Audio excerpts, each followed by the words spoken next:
What's up, guys? Dara here. Welcome back to another episode of the Lion Zeal Show. In this episode, I'm sitting down with Quinton Hamp to talk about Amazon affiliate SEO, or just affiliate SEO in general, building up niche authority sites, and keyword research for those sites. Really get into some really neat strategies for how you can do keyword research for finding the right keywords, the right opportunities for building up your niche authority site, your niche affiliate site, and obviously making some money out of that. So we're going to go through exactly how he builds up his site, how he outsources the content, some sneaky keyword research strategies you can use to find some low-hanging fruit opportunities to make some money with your Amazon affiliate sites or any other type of affiliate sites there. And really, there's a lot of good nuggets in there, breaking down exactly how Quinton is making over $10,000 a month from his affiliate sites. So let's get into the interview. I hope you enjoy it.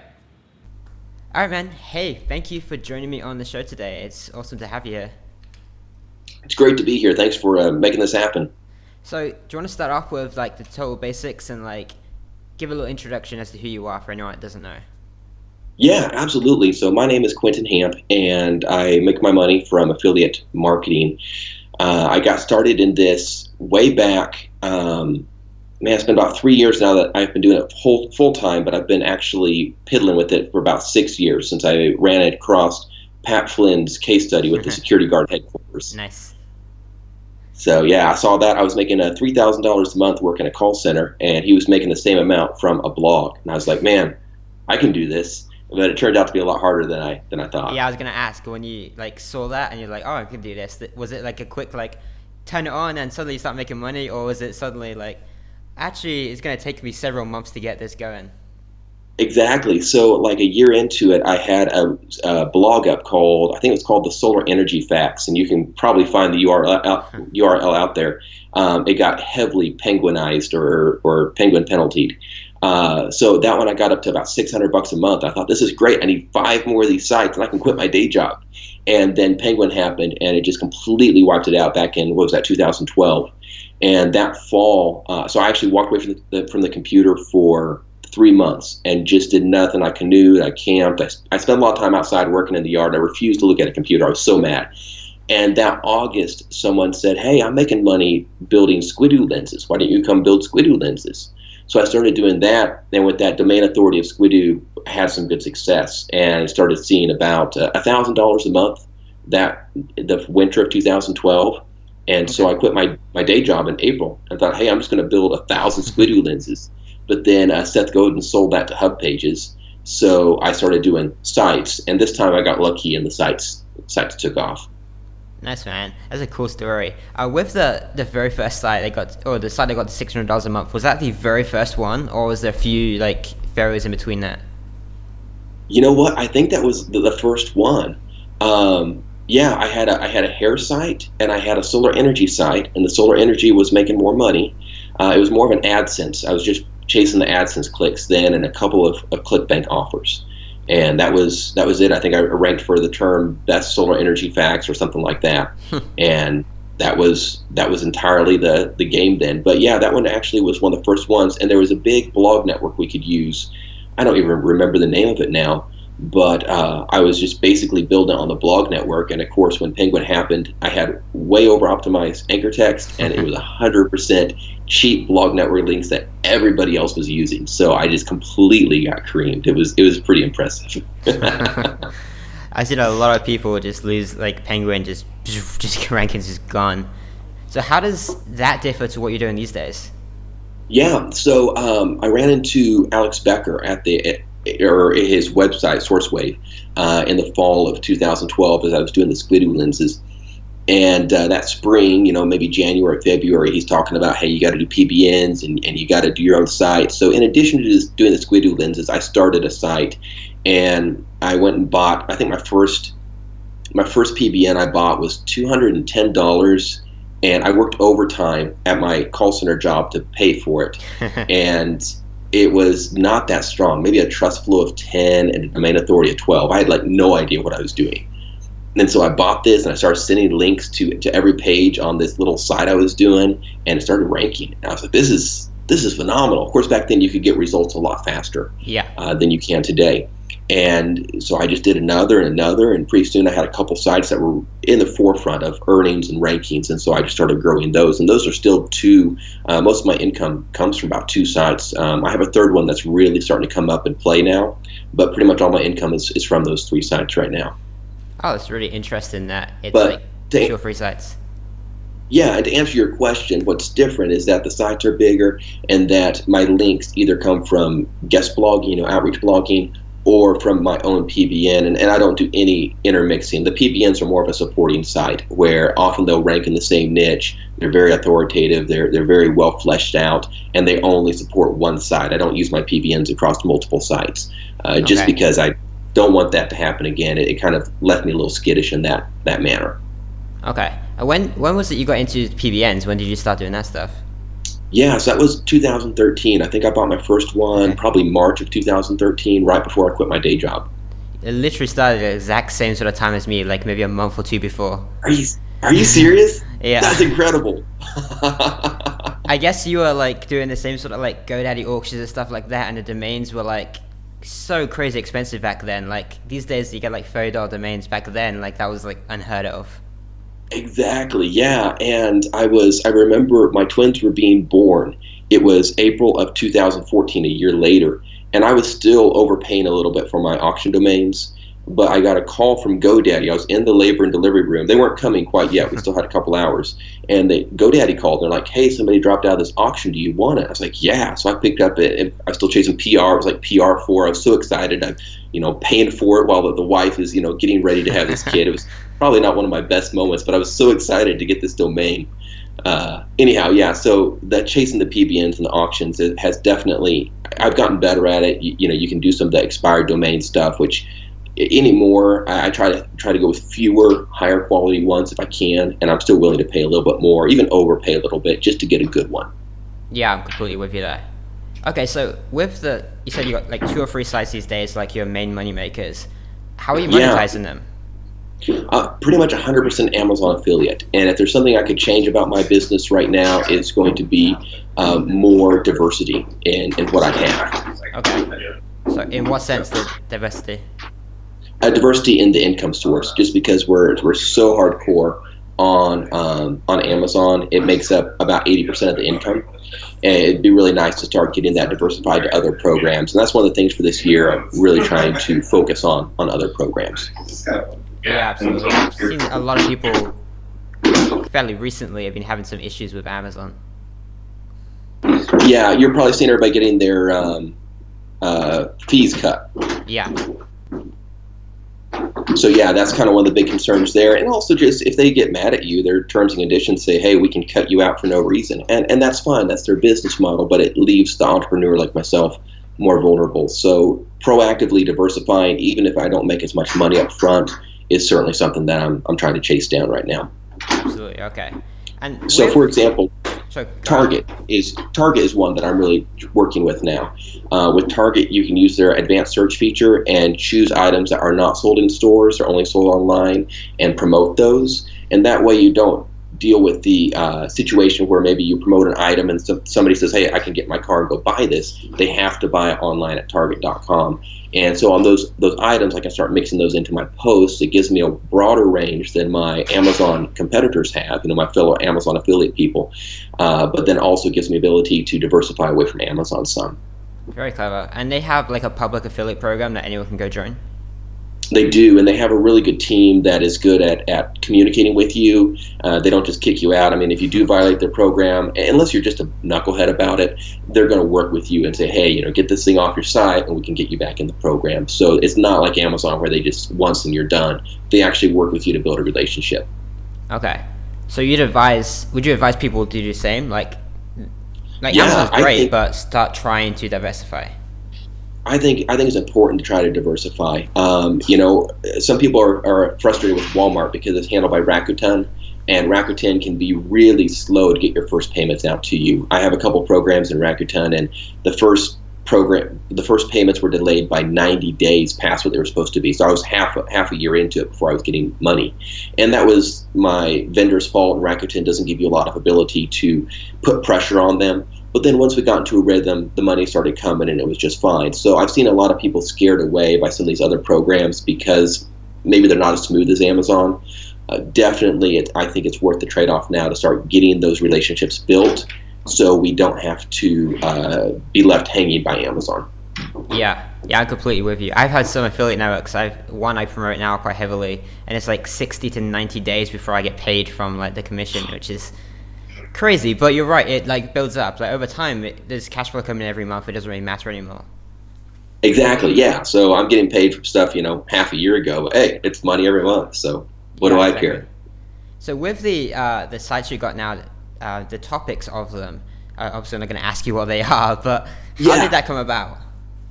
Absolutely. So one of them, I just found a really cool expired domain, and I love the name of it. I love the power of it, and I said, "Hey, let's build something in this. Let's find keywords in this niche." And I still do that some. I have a few sites sitting around that I haven't really promoted, but maybe I found a good expired domain, so I find 10 or 20 keywords and I'd send those off to somebody on Upwork to put out there. And those sites are sitting out there, but they're not my major earners. But this was one of those that I did that. It started ranking right away, and so I pursued it more heavily.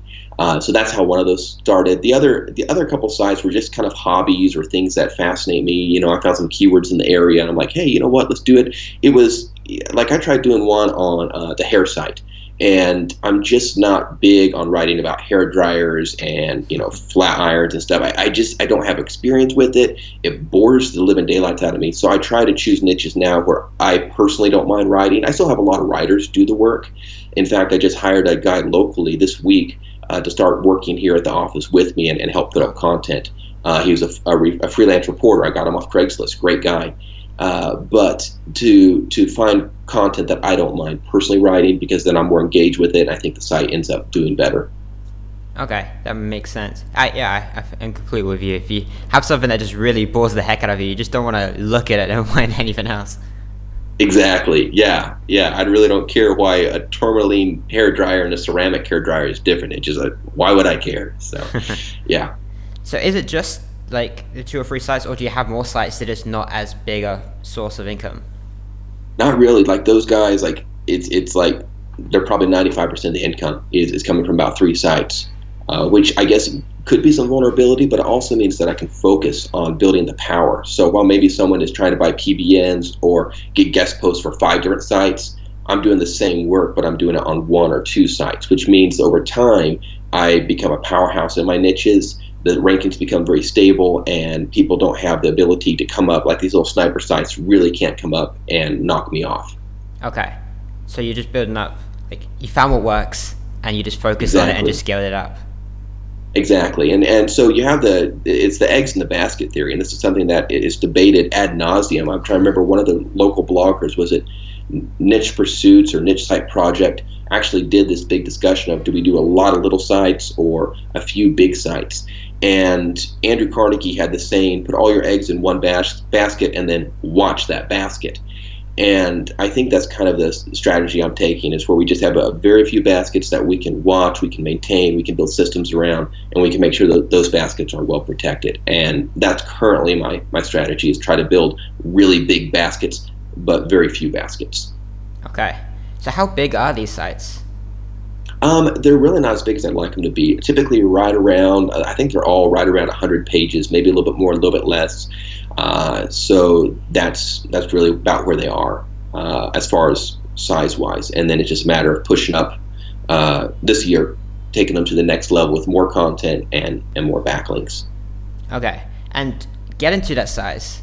I presume you did just start off, or maybe you did. Did you just start off with loads and loads of content, like 100 pages of content, or did that gradually increase over time as you kind of build up the site?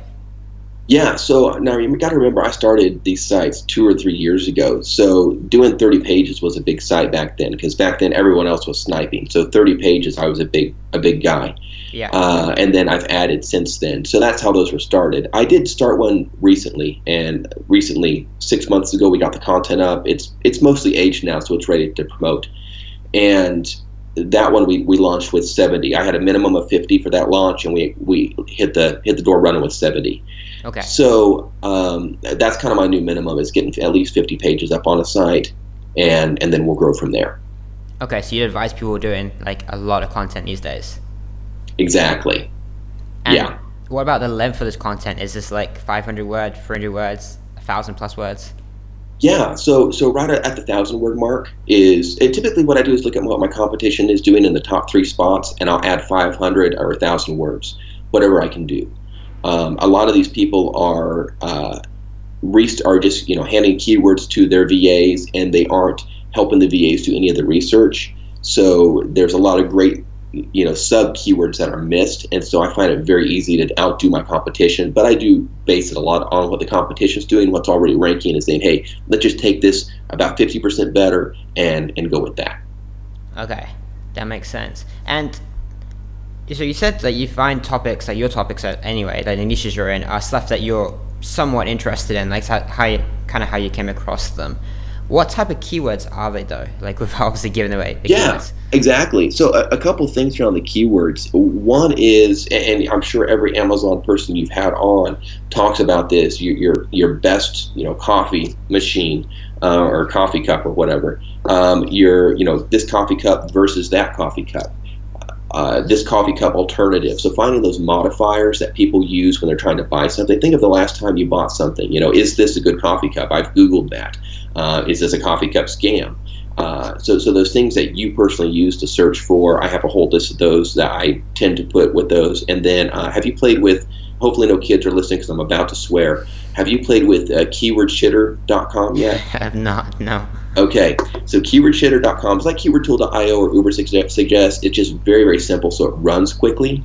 And then you combine that with keywords everywhere, and you can just spit out thousands of keywords and immediately see estimates on how much volume they're getting. It's my favorite combination for the first step in stepping into a niche and getting ideas for what might be there. Okay, that sounds very cool. Yeah, it's really fun. So excuse me for swearing if you have any kids around. Hopefully I gave you enough warning there.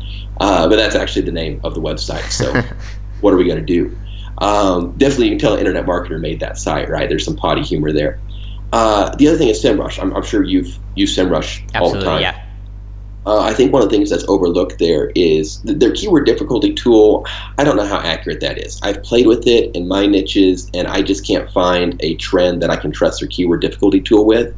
But I have noticed a great trend with their results tab, the number of results in Google.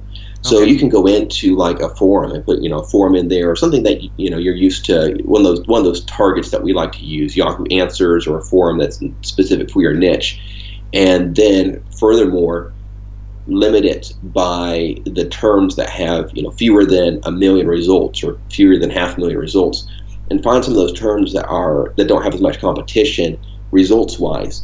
Now, sometimes you still got to use your brain. Sometimes you're still going to have WebMD ranking, and you're just not going to knock WebMD off. But a lot of times, I'm finding terms that are easy to rank within a matter of days. In fact, I did one this week that we ranked within 30 minutes. That just didn't have much competition, and it was 1,000 monthly search volume. So being able to use that, and just with SEMrush, you can get so much data that lets me sort huge volumes of data. So kind of that keyword shitter gets me going with a bunch of keyword terms, and then I use a lot of manual work to dig deep, see who's ranking, steal their terms, and just build huge spreadsheets of content that I want to put out. Very cool. And I guess that's one of the most important parts of it, like getting that keyword research right initially, so you can plan out all the content, you can plan out the site structure and everything like that. Yeah, exactly. And that's something where I've been really hardcore about building silos, and now my silos are becoming very, very loose and very broad because I'm no longer doing a sniper site. I want to do very broad things, and we'll see how that works with me taking the silos a little bit more loosely affiliated. But you're right. Getting that content planned out can help. Building in a way that you can add content later. And I think ultimately, like you said, finding low competition keywords so that way you're not having to invest a lot in backlinks is where you're really going to win. Absolutely.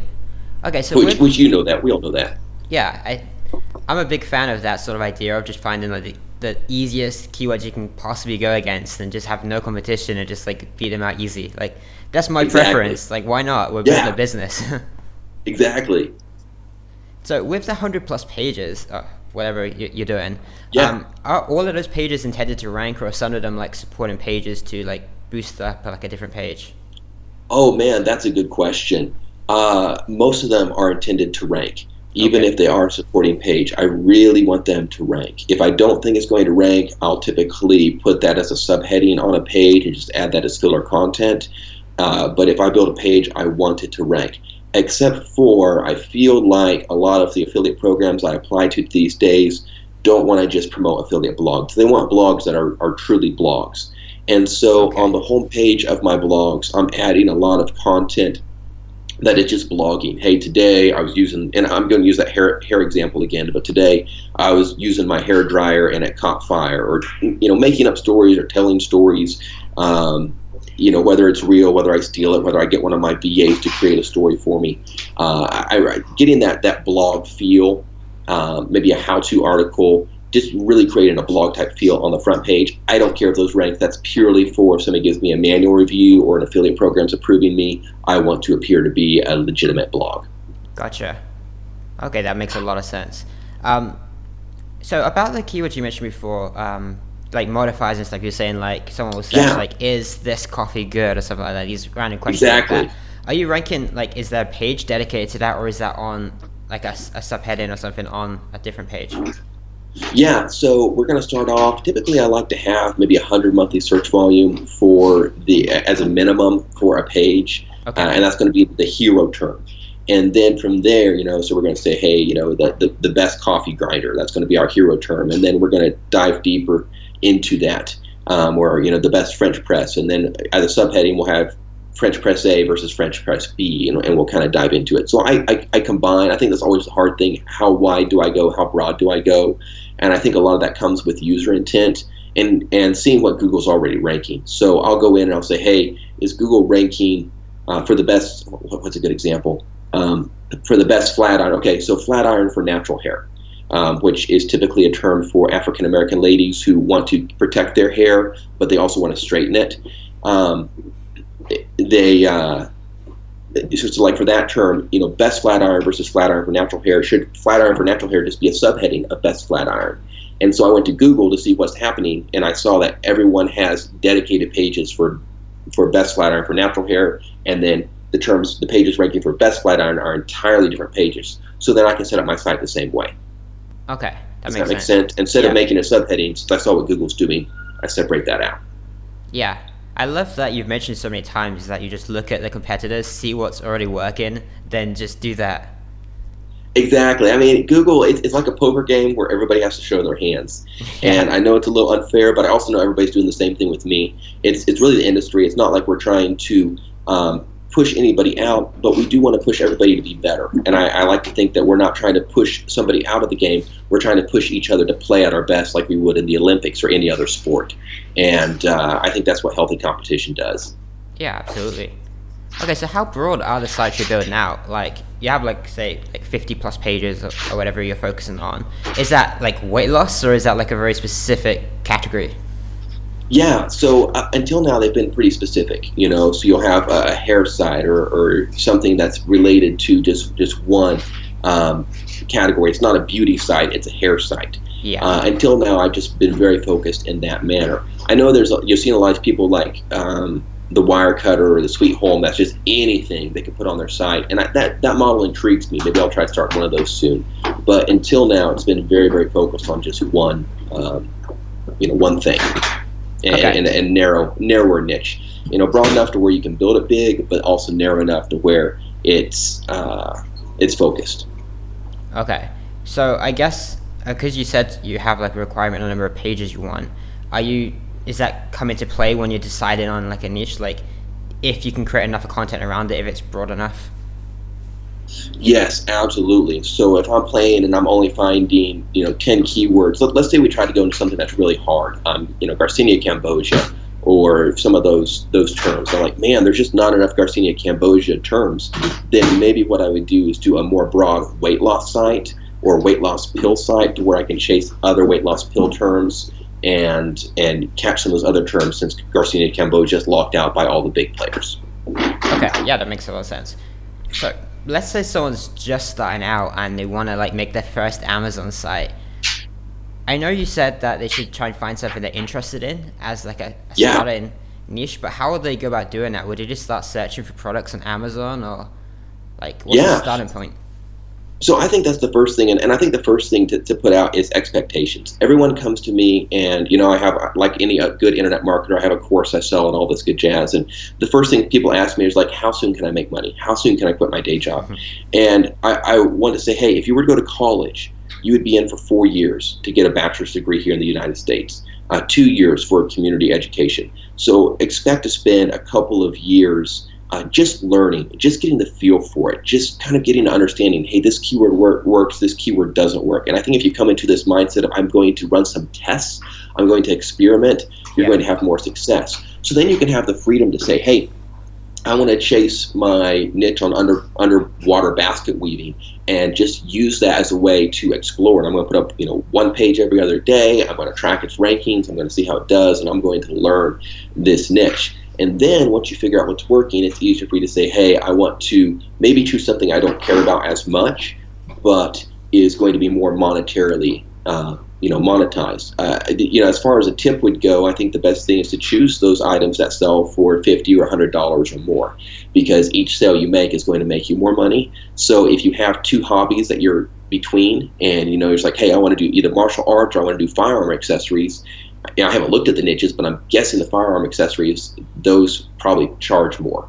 And there's probably more variety to choose from versus martial arts. Of course, that's close enough. You could probably put them together on the same site and just have self-defense. But you can kind of choose between your hobbies and say, hey, I want to choose one that perhaps could make me more money. Okay. Would you say Amazon is the easiest just starting point, and then you can diversify later? And what I love about Amazon is that with any other program, you're familiar with, there's Rakuten, you kind of have to get your site up, get approved, and then you can look at what maybe you want to build a site around. With Amazon, you can see all the products out there, so right off the bat, you can decide, hey, I want to do a site about this. And the site's so well organized, their site is, it lets you play with different niches and get ideas for what's out there. And so you have Amazon on one screen, you have Keyword Shitter on another, and you have a spreadsheet on another screen, and you're just going to town playing with ideas, and I think that makes it easy for new people to get into it. Okay. And at the beginning, I guess you just suggest, like, do you write your own content, or do you hire someone? Yes, I'm big on writing your own content. Grammarly can help anybody sound really good. I love Grammarly.com, that Grammarly. phenomenal tool. Yeah. So I try to get that score above 90%, and I think if you've graduated high school, you should have a good enough grasp. Here in America, I'm talking primarily to Americans. Of course, I think if you speak another language, that's an ability to. You had was it Kyle Campbell on a few months ago? Yeah. And he's done great in foreign niches. So just because we're all fighting in English does not mean, if you speak another language, go do that. And that's kind of a superpower you can have to Yeah, it's rank a in niches benefit. that I can't rank in. Yeah, it's a huge benefit. So I'm speaking to English-speaking people because that's my experience, but there's a whole other world out there you can make a lot of money with. And so, yeah, I think most of us should be able to write our own content. But if you just don't feel comfortable with that, Upwork's a phenomenal place. I pay about 2 to 3 cents per word. I typically start off with about 1.5 or 2 cents, and we'll start off with about 10 writers, and about 8 of those will burn out on me really quickly. And then the 2 that survive, I'll bump their pay rate up a little bit so they'll stay with me, and we just keep on working. Nice. Where are you hiring the writers from? Which countries? Yes, I've had really good luck with South Africa. I've had really good luck I get a lot of American writers, actually. And I do stay away from the Asian countries just because for the money side content. We'll use their content for other things. But when I'm talking to you about coffee, I have an American concept of coffee that another culture may not share. They may Sure. have that concept with another food or another drink. And so for them to explain, hey, we use coffee to run our economy, or whatever our connotation is, those colloquialisms, an American or someone who has more of those similar experiences tends to show through in the writing. So yeah, really good luck with South Africa. I'm trying to think if there was another country I had. I had somebody from Brazil, but I think that they were an American living in Brazil That for makes that sense, yeah. situation. Yeah. So, but yeah, that's kind of been. I've had some good luck with Serbians for graphic designers and other things. I actually have one writer from Serbia who's just absolutely phenomenal. So that's kind of a hit or miss, but certainly something I want to explore more. They're hardworking people. Yeah, for sure. Okay, so what's... I think Sorry. No, I think that's one of the things that we underestimate here in America. We're sitting here saying, "Hey, let's make money online," but we don't realize we don't know what it is to work for $5 a day. We don't know what it is to lay bricks because we're hungry and we're going to starve if we don't. And so you have these kids in other countries who know that if we don't make this work, we're going to literally die. And I think here in America, we tend to underestimate the global economy and how the work ethic that these other kids are bringing to the internet.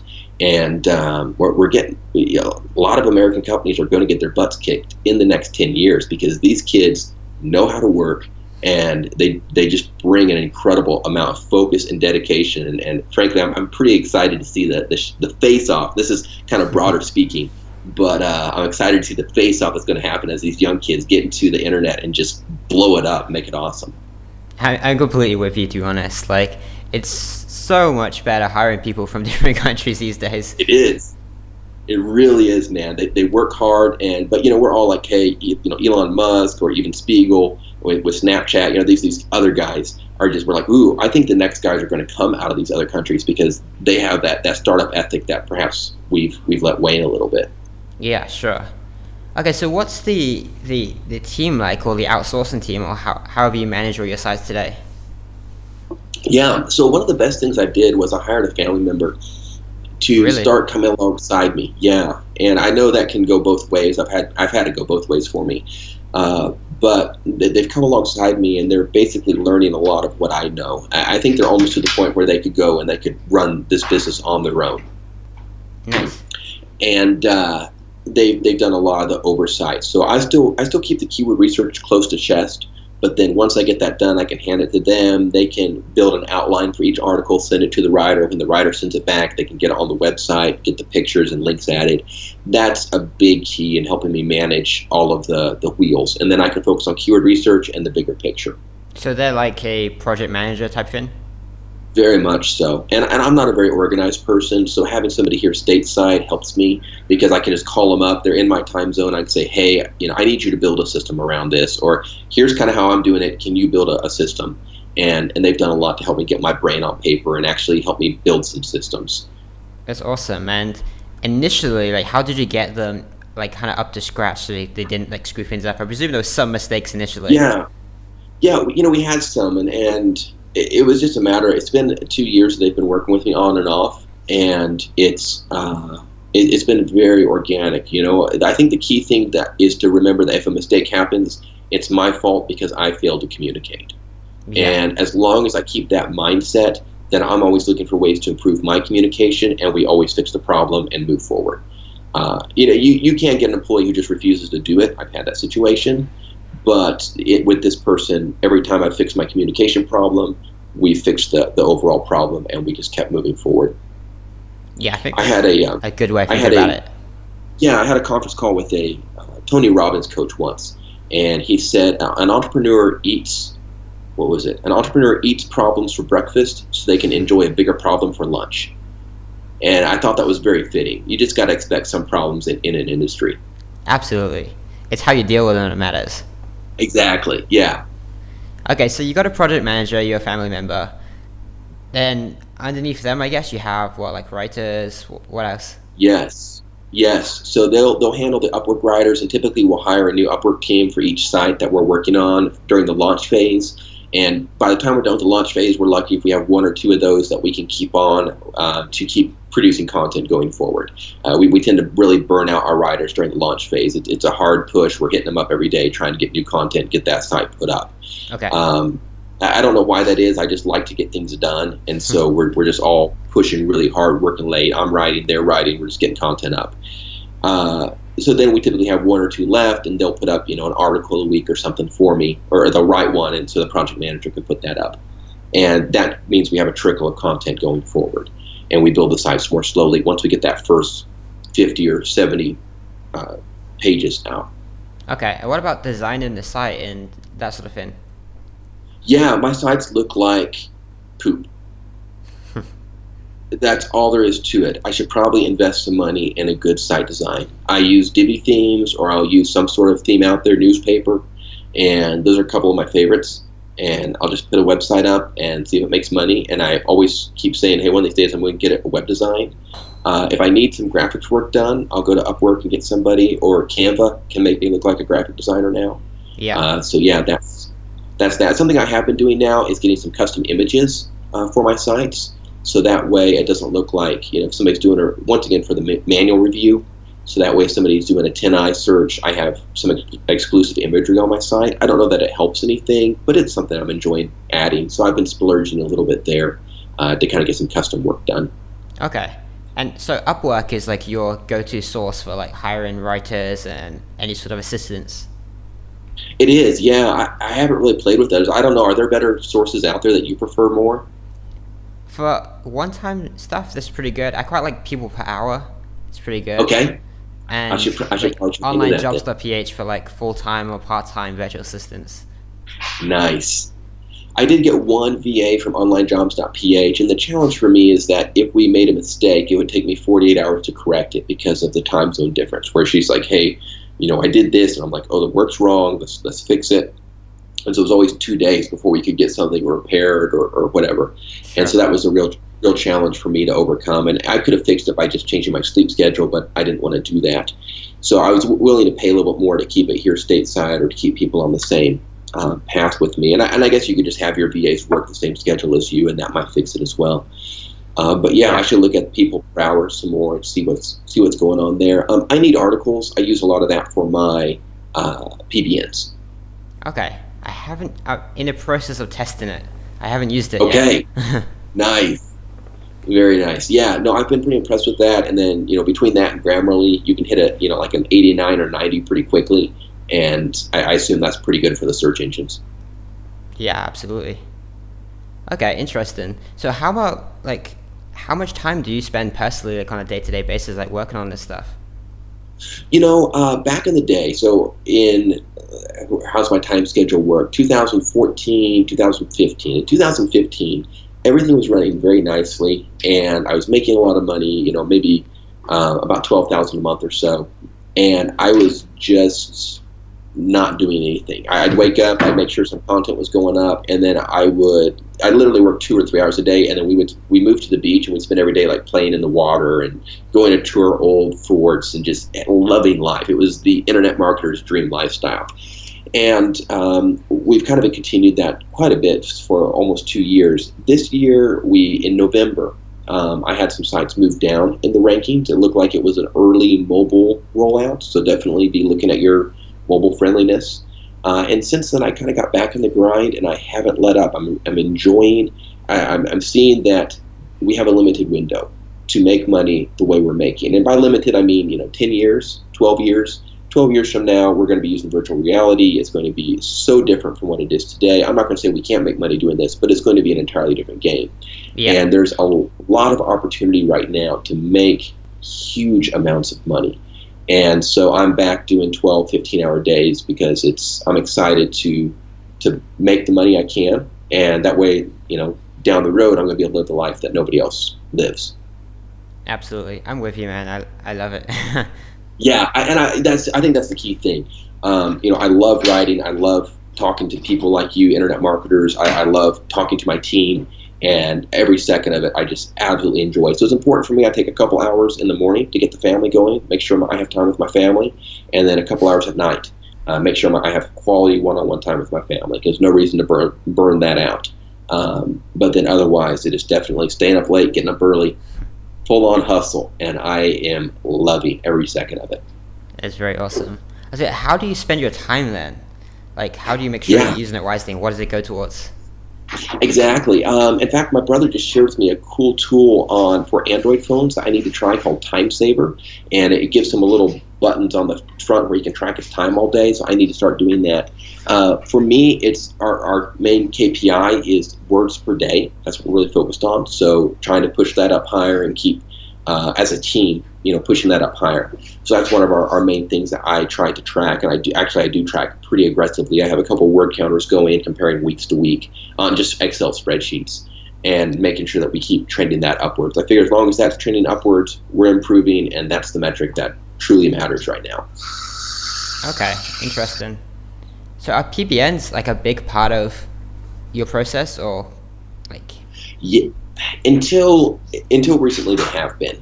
I recently went in, a few weeks ago, I went in and took care of a PBN. Actually, it was the first PBN I bought, the one we talked about at the start of the call. And it's really kind of sad. It's now has a trust flow of like 3 and a domain authority of maybe 10, and you just have this link attrition. And the thought occurred to me that with guest posting, ideally you're not going to run into some of those challenges because it's just going to, the site owner is going to continue to love and nurture that site in a way that I can't with a bunch of PBNs.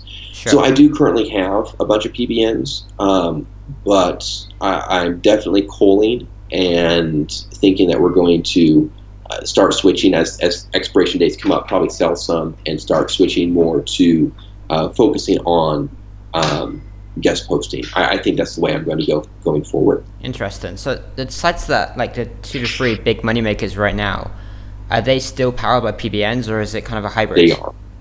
They are, and I'm not going to be really quick to remove PBNs. I've seen a lot of people just do this, say, hey, let's pull it and go. I don't think PBNs are bad at all. It's another version of guest posting.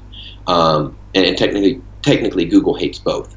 Yeah. But a blog can provide, a blog post, a guest post on a real blog is more what real marketing is. It's what we want. We want, I recently was featured in our local newspaper. That's what I want. I want to be featured on bigger sites. Yeah. And a guest post is the same way. So that's really, so to answer your question, I still have a lot of PBNs powering. My whole industry is still powered by PBNs. But by the end of the year, I would like that to be at least 50-50, where I've matched all my PBNs with guest posts, and then maybe next year we'll start letting some of those PBNs expire or selling those to other people and just going hardcore with the guest posts. Okay, that makes a lot of sense. With the guest posts, we're running low on time, but can you give like a brief sort of overview of how you go out there and get them? Yeah, so right now it's just a hardcore email. I'm going really slow about it, so I'll typically comment a couple days on a blog, and then I'll follow up with an email and just the basic script. Hey, can we provide something, perhaps an affiliate post that you can monetize? That sometimes helps, and just sending those out. It's very slow the way I'm doing it, but yeah, and really I can't say that it's new for me. About 3 weeks ago, I saw that site losing value, and I thought that's it. It's time for a major switch. So we're definitely still in the early stages of that. I'll come back with some cool templates or something on the next time you have me on. All right, man. Sounds great. All right. Let's think of the last few questions. Change the topic a little bit. What's your, like, you're doing pretty well now. You've been doing this for a while, and now you're doing more hours than ever. What is your motivation to like push yourself every day now? Yeah, I think pain. I don't want to end up in a call center ever again. And that really drives me. I wake up in the morning and I think, hey, I could be going to a call center and I don't have to. Let's make sure that doesn't happen. So trying to get the money built up, we're really cutting our own living expenses and putting more money in savings and just trying to, man, I think it'd be incredible to be 35 or 40 years old and be 100% retired. I think with this industry, it's 1,000% times possible, and it would be a fool not to make that happen. So I think that would be my motivation every day, is to say when my kid's 13, 14 years old, I would love for his dad to be 100% retired. That's very cool.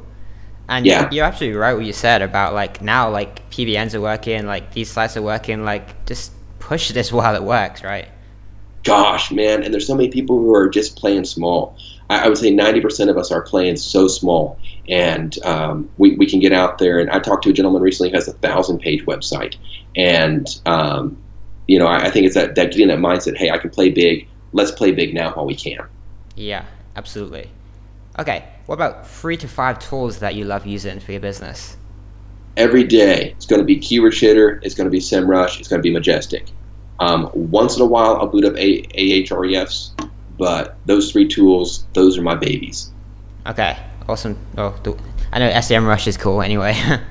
Yeah, exactly. So yeah, in Majestic, I think a lot of it's what you grow up on, what you cut your teeth on, you get comfortable using, you get comfortable with how your brain works and makes business decisions. Yeah, absolutely. Yeah, Majestic, I'm still using it. Like I got into SEO the same sort of time as you. Like it was the big thing. So, exactly. Yeah, used to the interface and everything. I get it. Yeah, and I think the big thing is just to spend a ton of time in it. One of the big breakthroughs in my business was getting 100 articles up on Squidoo and then going through and seeing what worked and what didn't. And now I have all these little shortcuts in my brain where I can look at a trust flow, or I can look at something and say this will probably rank or this won't rank. And I think that just comes with time in the industry. Yeah, absolutely. I hate those questions like how competitive is this keyword and how long does it take to rank for this keyword, like this type of or medium competition keyword, to make it even worse. It's Exactly. like, Yeah. what? And I actually am constantly running experiments on that. I'm like, hey, I'm not real sure. I'm going to run a test. I'm going to run this as a test, and I'm going to record it carefully so I know for the future what we're looking at. Awesome. Okay, anything I missed out that I haven't asked you about Amazon affiliate sites or affiliate sites that would be really useful to people? You know what, man? This has been a really thorough interview, and I think we've covered a lot. I think the big thing, if you're just getting started, plan on it being harder than you expect, but stay with it. There were so many days where I was almost in tears, and I didn't know if it was going to be worth it. And then I remember distinctly 18 or 24 months later, sitting there with passive income coming in, watching my kids play, saying, yeah, it's worth it. It's worth every second. Okay, a final question then. When you lose everything, or if something happens like Penguin again, how do you push yourself to get back into it again? That's a darn good question, and one that I hope I never have to answer.